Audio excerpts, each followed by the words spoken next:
Assalamualaikum warahmatullahi wabarakatuh. Perkenalkan nama saya Nabila Yuprastiani dengan NIM 43014210079. Saya berasal dari Prodi Pendidikan Kimia tahun angkatan 2021A. Pada kesempatan kali ini saya akan memaparkan mengenai alkil halida, reaksi substitusi, dan eliminasi. Selanjutnya, kita beranjak ke materi ya, teman-teman. Nah, sebenarnya apa sih alkil halida itu? Alkil halida itu biasanya disimbolkan sebagai RX. R-nya itu adalah gugus alifatik atau aromatik. Dan sedangkan X itu disimbolkan sebagai halogen. Kita ingat lagi bahwa halogen di sini adalah atom-atom F, Cl, Br, dan I. Selanjutnya, maka bisa kita tarik kesimpulan bahwa alkil halida itu suatu halogen yang terikat pada atom karbon perikatan tunggal. Seperti itu. Lalu,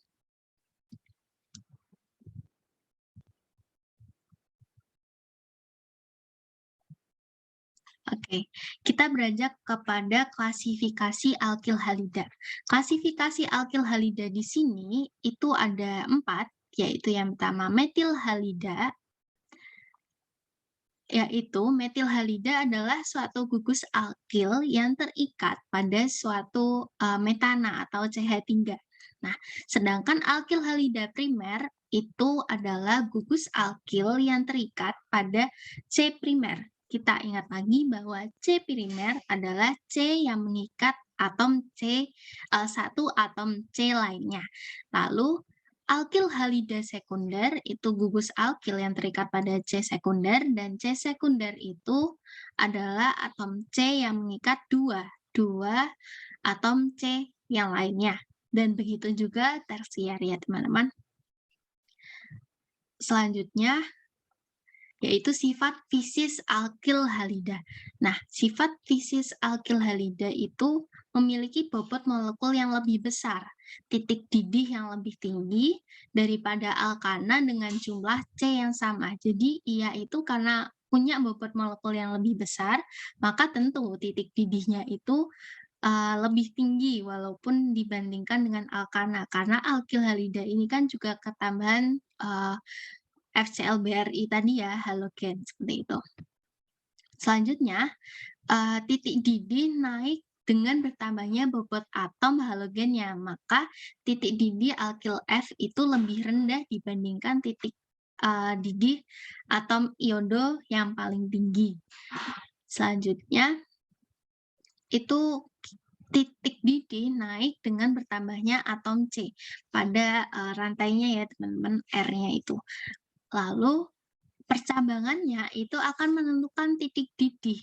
Jadi pada percabangan-percabangannya itu jenis-jenis gugus fungsinya itu akan menentukan titik didih seperti itu. Selanjutnya, karena kepolarannya alkil halida itu rendah, maka alkil halida itu tidak larut dalam air. Kemungkinan karena tidak mampu membentuk hidrogen. Alkil halida larut dalam pelarut seperti benzena, ether, senyawa polikro, bromo, iodo itu lebih berat daripada air, seperti itu. Lalu kita beranjak kepada tata nama alkil halida. Pemberian nama alkil halida itu bisa dilakukan dengan dua cara, yaitu sistem IUPAC dan nama trivial. Nah, sistem IUPAC ini diberi awalan halo.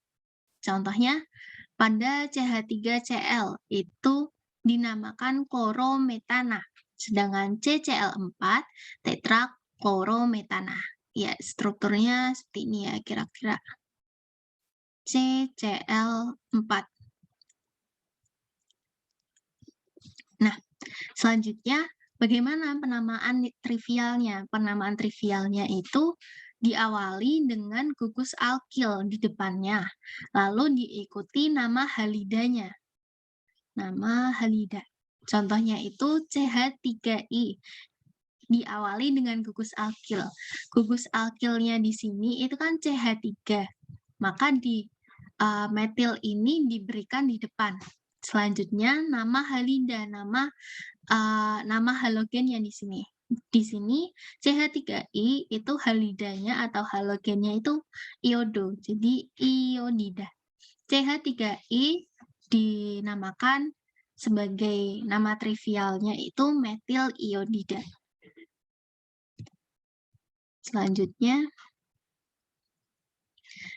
Selanjutnya kita akan membahas mengenai reaksi substitusi dan eliminasi. Nah, di sini pada alkil halida itu terjadi antara reaksi substitusi dan eliminasi. Reaksi substitusi itu kita ingat lagi bahwa reaksi yang menggantikan gugus fungsi satu dengan gugus fungsi yang lainnya. Nah, di sini itu ada reaksi SN2 dan SN1. SN2 itu atau dinamakan substitusi nukleofilik bimolekular, dan SN1 itu juga dinamakan sebagai substitusi nukleofilik unimolekular. Nah, di SN2 ini itu memiliki kata-kata kunci, yaitu ada 4 ya, teman-teman. Yang pertama, itu nukleofilnya harus kuat. Nukleofil pada reaksi SN2 itu harus kuat. Jadi, SN2 itu sama dengan alkil halida, suatu alkil halida ditambah nukleofil kuat. Di sini nukleofil kuat itu contohnya bisa seperti gugus hidroksi dan gugus alkoksi itu ya. Nah, SN2 itu terjadi secara one step reaction atau terjadi secara serempak. Jadi di sini sebenarnya ada 2 tahapan, namun ia itu terjadi secara serempak. Jadi terbentuknya ikatan baru dan putusnya ikatan halogen. Ikatan barunya itu nanti antara si nukleofil dengan alkil halidanya.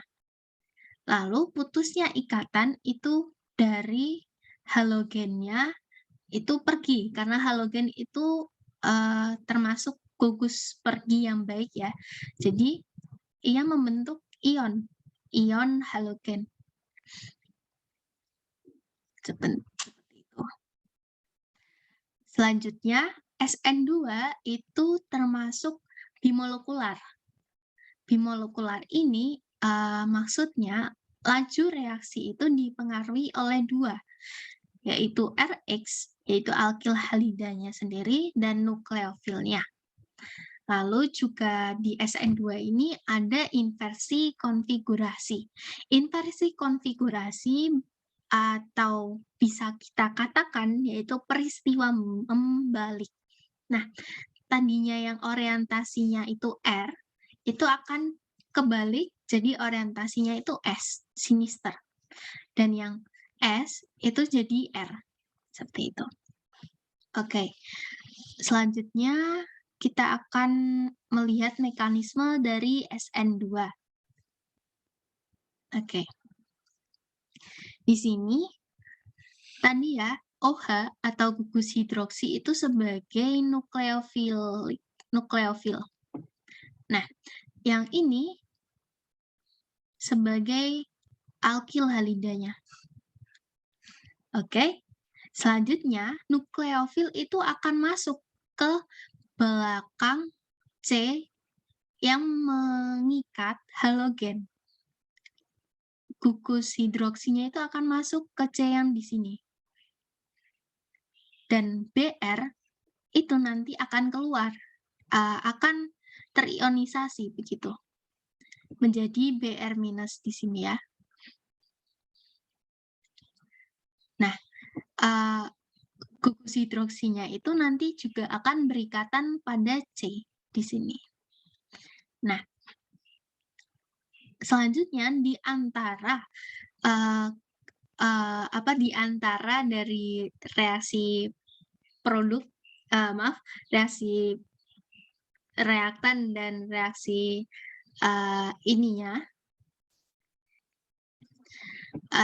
reaktan dan produknya itu terdapat yang namanya keadaan transisi. Keadaan transisi itu ketika energi potensialnya itu tinggi dan pada keadaan transisi ini juga menentukan antara ia akan menjadi produk atau kembali menjadi pereaksi. Seperti itu. Jadi keadaan transisi itu sangat penting untuk reaksi-reaksi baik itu substitusi maupun eliminasi. Nah, bisa kita lihat ya di sini ada ikatan parsial. Jadi OH-nya atau gugus hidroksinya itu akan berikatan dengan C dan juga diiringi Br-nya juga akan keluar menjadi Br minus seperti itu. Nah, lalu di sini ada contoh R2 bromo oktana dengan nukleofilnya itu gugus hidroksi. Tadi ya, yang pertama itu OH-nya atau gugus hidroksinya itu akan menempel, membuat ikatan dengan C yang ada Br-nya, ada halogennya. Dan secara bersamaan, Br-nya itu akan lepas, membentuk Br minus. Seperti itu. Nah, gugus OH atau gugus hidroksinya itu nanti sudah menjadi ikatan dengan C, lalu ada yang namanya inversi atau tadi ya inversi konfigurasi tadi ya, yang tadinya jadi orientasinya itu R, itu berubah menjadi orientasinya itu S. Seperti itu. Selanjutnya, kita akan membahas mengenai energi reaksi dan laju reaksi SN2. Oke, energi reaksi. Energi reaksi itu energi yang dibutuhkan untuk mencapai keadaan transisi atau energi pengaktifan. Nah, pada gambar di sini, itu energi aktivasi itu terjadi antara energi keadaan transaksi dengan energi rata-rata pereaksi. Jadi segini ini energi aktivasi. Oke, selanjutnya akan membahas laju reaksi. Laju reaksi SN2 itu berbanding lurus dengan konsentrasi kedua pereaksinya. Jadi antara nukleofil sama alkil halidanya itu berpengaruh. Jadi di sini K-nya itu sebagai konstanta, Rx-nya itu alkil halida, dan NO, nukleofilik konsentrasinya akan berbanding lurus dengan laju reaksi substitusi nukleofilik bimolekular. Selanjutnya, kita akan membahas mengenai, tadi ya, masih mengenai laju reaksi. Jadi CH3X itu laju reaksinya sekian, dan CH3CH2X itu laju reaksinya sekian, dan seterusnya. Nah, oke, kita lihat di gambar yang sebelah kanan. Itu ada bromoetana. Bromoetana jika direaksikan dengan nukleofilnya CH3O minus, itu sangat cepat. Sedangkan sedangkan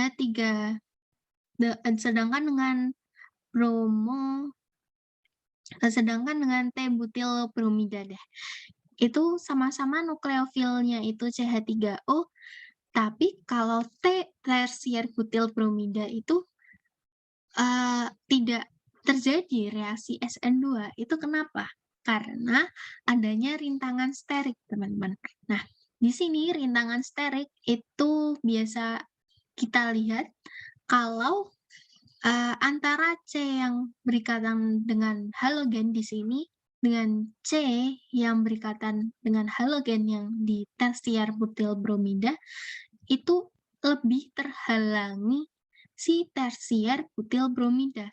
Karena di sini ada atom C, ada atom C, ada atom C, belum lagi ada atom H yang di sekelilingnya ya. Jadi lebih terhalangi si tersier butil bromidanya dibandingkan bromoetana yang cuma dihalangi dengan 3 atom H doang kan. Nah, jadi untuk menembus ke untuk nukleofil menembus ke berikatan dengan C yang Br yang berikatan juga dengan Br itu akan lebih susah di tersier butil bromida. Makanya kalau C yang tersier, C tersier, alkil halida tersier itu akan lebih susah melakukan SN2. Sedangkan yang CH3 metil halida itu akan lebih gampang. Karena tadi ya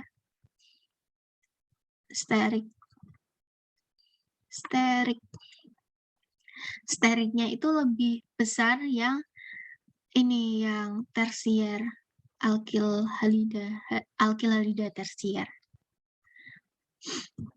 Maka laju reaksi antara alkil halida tersier dengan metil halida itu lebih cepat yang metil halida CH3X gitu.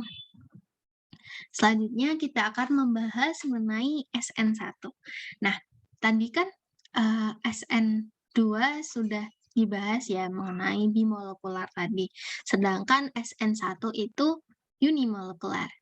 Nah, unimolekular itu atau SN1 itu bisa memiliki beberapa keynote atau kata kunci di sini ya. SN1 itu terjadi dengan 2 tahap. Berbeda dengan SN2 yang tadi one step reaction, sekarang SN1 itu dengan 2 tahap seperti itu. Yaitu leaving group akan pergi dan adanya serangan nukleofil. Nah, maka dari itu reaksi 2 tahap itu tuh tidak menentukan nama bimolekular atau unimolekular. Tapi untuk penentuan nama unimolekular dengan bimolekular itu ditentukan dari laju reaksinya. Dan di sini laju reaksi dalam SN1 itu ditentukan oleh 1 molekul. Maka bisa dikatakan bahwa SN1 itu unimolekular. Selanjutnya, poin ketiga yaitu nukleofilnya itu bersifat lemah, misalkan H2O, etanol, dan lain-lainnya. Poin keempat, adanya rasemi konfigurasi. Rasemi atom karbon. Nah, sebelumnya SN2 itu adanya inversi, kalau SN1 adanya rasemi konfigurasi. Nah, rasemi konfigurasi itu apa sih sebenarnya? Oke, kita lanjutkan saja ke mekanismenya dahulu. Nah, di sini itu tadi ya, ada beberapa tahap. Kalau yang SN1, yang pertama itu tahap ionisasi. Gugus perginya itu akan meninggalkan yang lantai ini, yang saya kotakan. Nah, ketika gugus pergi itu sudah mengion, nah, yang di sini itu akan membentuk yang namanya karbokation. Ini namanya karbokation. Nah, selanjutnya, tahap 2 itu adanya penyerangan nukleofil. Penggabungan karbokation dengan nukleofil yang nantinya akan menghasilkan suatu alkohol berproton. Alkohol berproton. Jadi, di sini nukleofil itu bisa nyerang ke atas, bisa juga nyerang ke bawah. Nah, ini yang namanya rasemi konfigurasi.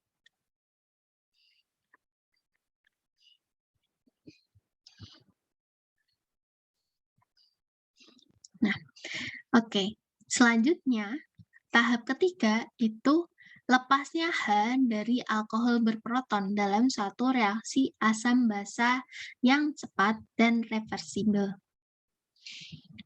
Oke, ada contoh mekanisme SN1.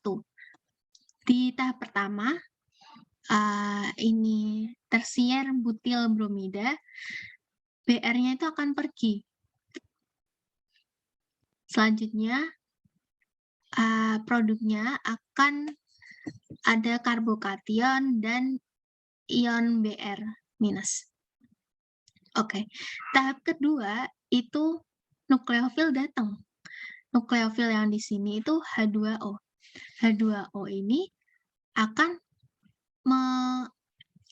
menggabungkan diri dengan C yang tadi kehilangan Br menjadi alkohol berproton. Tersier butil alkohol berproton. Ini ya, berproton. Oke, pada tahap ketiganya itu akan lepasnya hidrogen dari si ini nih, alkohol berprotonnya. Jadi hidrogennya, hidrogennya ini akan lepas, ditangkap oleh H2O menjadi H3 plus, lalu tersier butil, produknya menjadi tersier butil alkohol. Seperti itu. Terjadi secara cepat dan reversibel. Lalu, diagram energi SN1 seperti ini.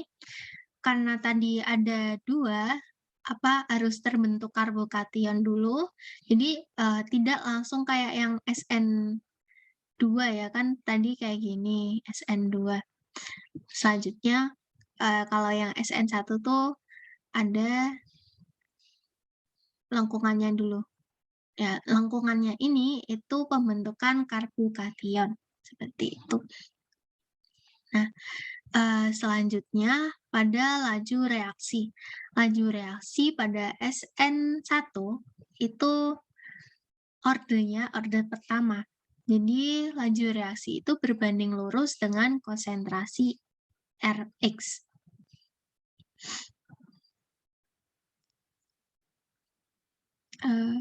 Oke.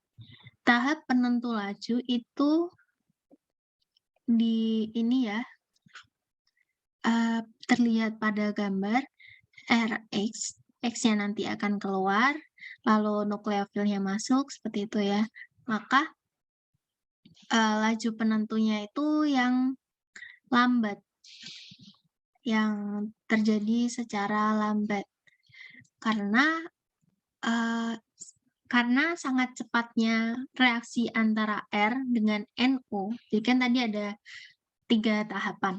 Yang pertama itu Rx, X-nya akan keluar, lalu diserang oleh NU yang nukleofil yang cepat, terjadi secara cepat. Sedangkan lepasnya bromida atau halogen tadi itu terjadi secara lambat. Nah, karena tadi sangat cepatnya reaksi R dan nukleofil, tapi konsentrasi R-nya itu sangat kecil. Jadi kombinasi antara R dan NU itu hanya terjadi jika terbentuk karbokation.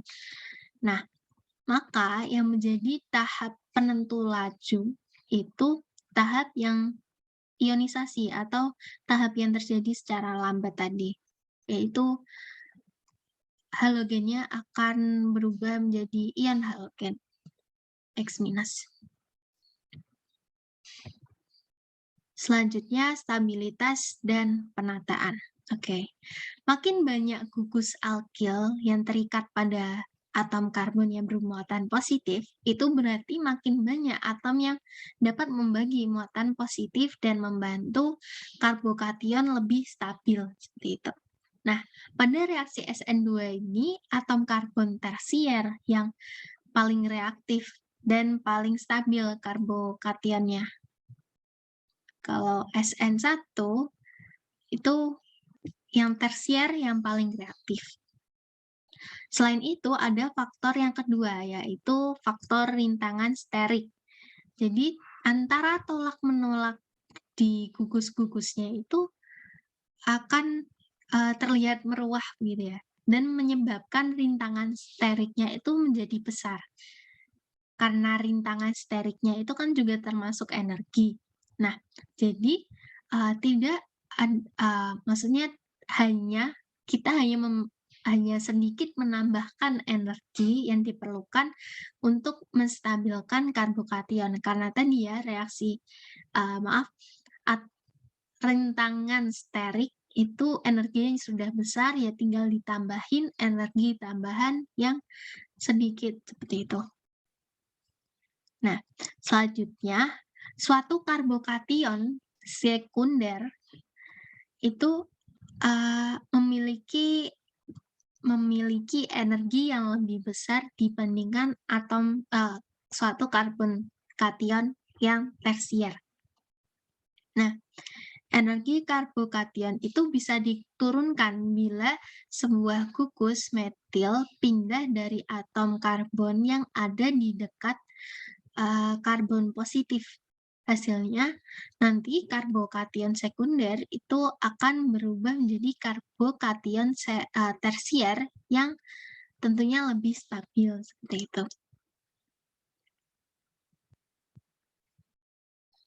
Oke. Selanjutnya kita akan membahas reaksi eliminasi yaitu reaksi eliminasi pertama dan reaksi eliminasi bimolekular, unimolekular dan bimolekular. Oke, kita ingat lagi bahwa reaksi eliminasi itu kata kuncinya adalah meningkatkan kerangkap. Jadi yang tadinya tidak memiliki rangkap menjadi rangkap 2 dan rangkap 2 menjadi rangkap 3, seperti itu. Di sini alkil halida itu terdapat 2 jenis reaksi eliminasi. Jadi reaksi eliminasi unimolekular dan reaksi eliminasi bimolekular.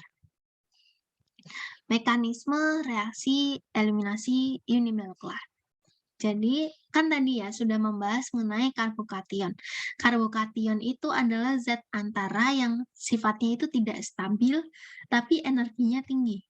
Nah, untuk stabil itu akan bereaksi dengan nukleofil pada reaksi SN1 tadi. Namun terdapat alternatif lain.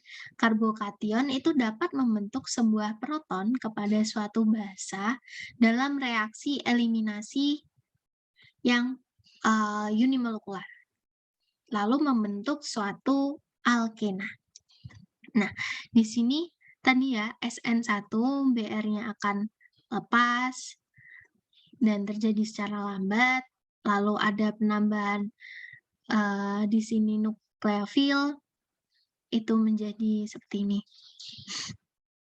Nah, tapi kalau S1 itu sama depannya aja, Br itu juga akan lepas seperti pada SN1 dan terjadi secara lambat. Lalu yang membedakan itu adanya ini proses hanya itu akan diikat oleh nukleofil atau basa. Lalu segini itu akan membentuk suatu alkena metilpropena kalau di sini. Nah, oke. Mekanismenya yang lebih lengkap itu contohnya pada tersier butil bromida. Di tersier butil bromida itu masih sama yang tahap pertama, seperti SN1 substitusi nukleofilik unimolekular. Bromnya itu akan lepas menjadi ion bromida dan terbentuk karbokation.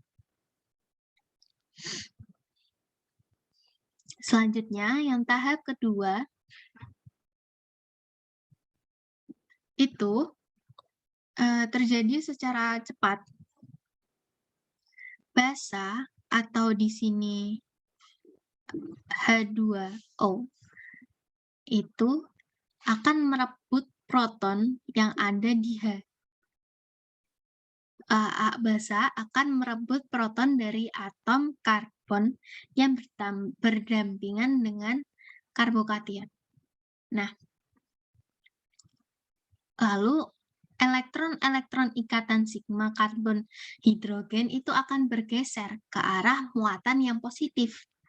Lalu karbonnya ini akan mengalami rehibridisasi yang tadinya sp3 menjadi sp2 membentuk suatu alkena. Seperti itu. Jadi H2O-nya ini akan berikatan dengan H yang pada di sebelahnya karbokation. Itu akan berikatan dengan basa H2O. Nah, lalu membentuk H3O yang berproton. Nah, di sini tadi kan ini putus ikatannya. Lalu itu akan membentuk ikatan sigma yang ada di sini. Seperti itu. Dan berubah menjadi alkena. Seperti itu. Selanjutnya pada mekanisme eliminasi kedua. Nah, reaksi eliminasi yang kedua ini cenderung dominan bila digunakan basa kuat. Seperti pada SN2 tadi juga menggunakan nukleofil yang kuat, yaitu gugus hidroksi dan gugus alkoksida. Dan pada temperatur yang tinggi. Secara khas, reaksi E2 itu dilakukan dengan memanaskan alkil halida dengan KOH atau NaOCH2CH3 dalam etanol. Poin selanjutnya yaitu reaksi E2 itu terjadi secara serempak. Seperti itu. Nah, jadi mekanisme dari reaksi eliminasi bimolekular ini terjadi pada 3 tahapan yang secara serempak, yaitu basa kuat akan membentuk ikatan dengan hidrogen beta, elektron C beta dengan H beta itu akan membentuk ikatan pi, dan halogen pergi untuk mengion. Nah, di sini misalkan pada senyawa ini dengan nukleofilnya basanya itu alkoksida. Nah, oke, sebelumnya untuk C alfa itu C yang berikatan dengan halogen. Iya. Nah, sedangkan C beta itu C yang di samping C alfa. Seperti itu. Nah, kalau yang di sini itu C alfanya kan CH yang berikatan dengan Br ya, brom. C alfa. Sedangkan C betanya di sini itu yang di samping C alfa, yaitu CH2. Gitu. Nah, oke. Pada tahap yang pertama, basa kuat membentuk ikatan dengan hidrogen beta. Jadi, C beta itu memiliki hidrogen yang namanya hidrogen beta. Jadi, alkoksi ini akan membentuk ikatan dengan H yang ada di C beta. Selanjutnya, Elektron C beta dan H beta membentuk ikatan pi. Ikatan yang ada di antara H dan CH2 ini akan membentuk ikatan sigma. Ikatan sigma. Nah, lalu halogennya itu akan pergi mengion. Br-nya itu akan pergi menjadi gugus pergi dan ion Br minus. Nah, tadi ya alkoksinya akan berikatan dengan H. Nah, ketiga tahap ini terjadi secara serempak. Oke, tadi kan elektron C beta basa kuat membentuk ikatan dengan hidrogen beta. Dan gimana kalau misalkan hidrogen betanya itu ada 2, gitu ya. Seperti di sini, ini kan C yang di sebelah C alfa itu ada 2. Jadi yang C yang di kiri dan C yang di kanan. CH2 dan CH3 di sini. Nah, itu gimana? Nah, nanti kita bahas pada aturan Chebyshev dan produk Hofmann. Gitu. Selanjutnya,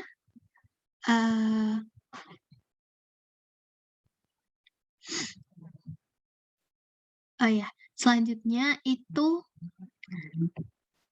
alkoksi atau basa di sini akan menyerang hidrogen yang berlawanan arahnya dengan halogen. Jadi kalau halogennya itu ada di bawah, alkoksi atau basanya itu akan menyerang hidrogen yang ada di atasnya. Itu. Maka dinamakan eliminasi anti H dan Br. Jadi anti H itu maksudnya di berlawanan arah dengan halogennya. Nah, selanjutnya laju reaksi eliminasi. Kedua, laju reaksi E2 sama dengan K dikalikan konsentrasi substratnya, yaitu yang warna merah, lalu dikalikan dengan konsentrasi basanya. Kalau basa di sini itu alkoksida ya. Nah, selanjutnya laju E2 itu tersier, karbon tersier itu lebih reaktif. Sedangkan alkil halida primer, alkil halida tersier lebih reaktif dibandingkan alkil halida primer. Karena jika diolah dengan suatu basa kuat, alkil halida itu yang terbentuk kebanyakan itu lebih mudah menjadi reaksi substitusi dibanding menjadi reaksi eliminasi seperti itu. Nah, tadi ya, ketika gimana sih kalau misalkan C betanya itu ada 2. Ada yang namanya aturan Sayet-Zev. Nah, aturan Sayet-Zev mengatakan bahwa alkena yang memiliki gugus alkil terbanyak pada atom-atom karbon ikatan rangkapnya akan terdapat dalam jumlah yang terbesar dalam campuran produknya. Oke, misalkan di sini ada 2 bromobutana. Nah, bromnya ini berikatan pada C yang di sini, membentuk C alfa. Dan yang di sebelah C alfa itu ada C beta. C betanya di sini ada 2, bromobutana. Nah, jadi si nukleofil basanya itu milih yang mana? Hidrogennya. Nah, di sini aturan Sayet-Zev mengatakan bahwa produk yang terbentuk terbanyak itu yang memiliki gugus alkilnya paling banyak. Nah, di situ bisa menjadi 2 produk ya. Misalkan kalau nukleofilnya menyerang ke hidrogen yang sebelah sini. Itu akan menjadi produk 1-butena. Nah, 1-butena itu hanya memiliki 1 gugus alkil yang berwarna kuning. Ini CH3 dan CH3, CH2. Itu 1 gugus alkil. Nah, sedangkan kalau misalkan nukleofilnya itu berikatan dengan basa kuatnya itu berikatan dengan hidrogen yang ada di hidrogen beta yang ada di sini, itu akan membentuk 2-butena. 2-butena memiliki 2 gugus alkil, yaitu CH3 yang ada di sini dan CH3 yang ada di kanan, gitu. Nah, yang mana yang paling banyak terbentuk? Yang paling banyak terbentuk itu 2-butena, sebanyak 80%. Seperti itu. Oke. Kadang itu ada keadaan di mana alkena yang dihasilkan adalah alkena yang kurang stabil karena efek sterik tadi dan kurang tersubstitusi. Oke. Terus jika yang dihasilkan adalah yang kurang stabil atau kurang tersubstitusi, itu disebut sebagai produk Hofmann. Ini Bapak Hofmann. Ia menyatakan bahwa ada 3 hal yang menyebabkan rintangan steriknya seperti itu. Yang pertama, ukuran basa yang menyerang.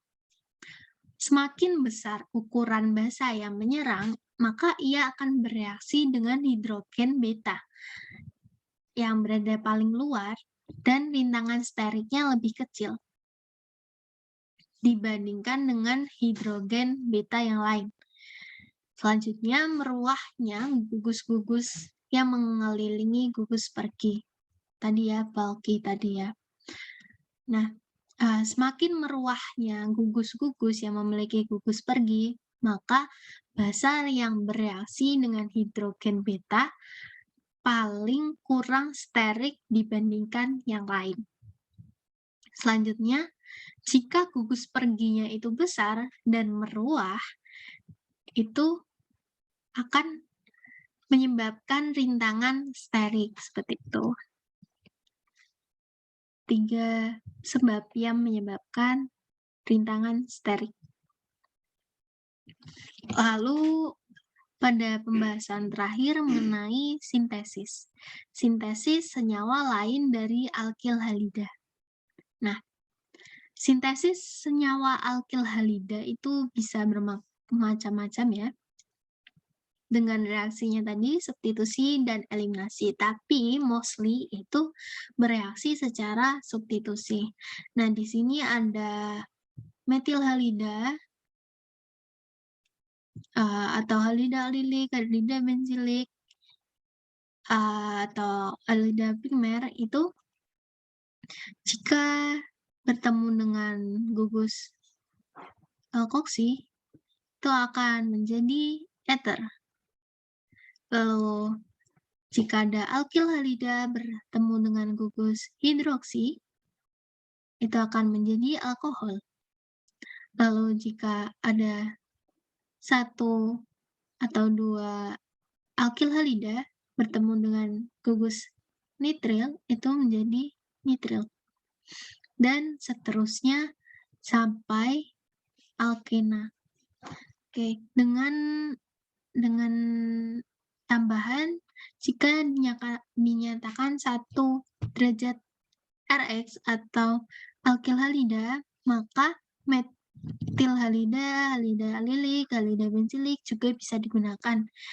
Catatan, 1 derajat itu sama dengan primer, dan 2 derajat sama dengan sekunder, dan 3 derajat itu tersier. Lalu, B itu harus digunakan halida yang reaktif, halida yang bersifat reaktif. Lalu, yang poin ke C itu X dengan ikatan Cl atau Br. Seperti itu.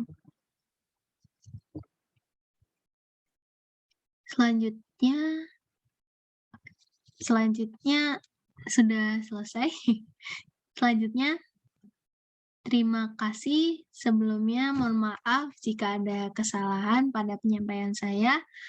Wassalamualaikum warahmatullahi wabarakatuh.